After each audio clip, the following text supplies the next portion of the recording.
జ్యూసీగా ఇంట్లోనే బూందీ లడ్డులు చాలా ఈజీగా చేసుకోవచ్చు. ఎలా చేసుకోవాలో చూసేయండి ప్రాసెస్. ఇక్కడ నేను 2 గ్లాసులు శనగపిండి తీసుకుంటున్నాను. దాంట్లో ఒక ఇంచు సోడా ఉప్పు తీసుకొని కొద్దిగా వాటర్ వేసుకోవాలి. బూందీ బ్యాటర్ ఇలా ఉండాలి. ఇలా ఉంటేనే మనకు బూందీ పర్ఫెక్ట్ గా వస్తుంది. ఆయిల్ బాగా హీట్ అయిన తర్వాత చిల్లీల గంట తీసుకుంటున్నాను. చిల్లీల గంటలో ఒక గరిట వరకు పిండి వేసుకొని ఎలా అనుకోవాలి. 1 నిమిషంలో బూందీ రెడీ అవుతుంది.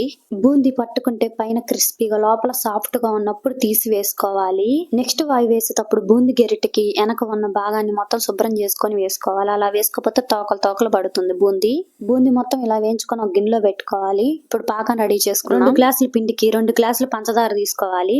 1 గ్లాస్ నీళ్లు వేసుకొని స్టవ్ పైన పెట్టుకోవాలి.